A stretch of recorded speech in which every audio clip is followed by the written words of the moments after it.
Flat leaf or Italian parsley is a great herb to accompany a whole bunch of different dishes without overwhelming the flavor. It's extremely versatile.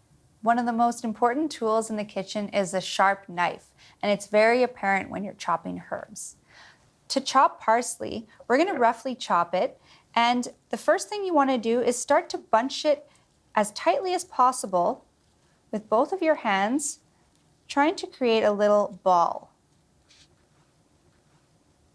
Making sure that your fingers are safely out of the way, you're going to take your knife and rock back and forth to create a rough chop.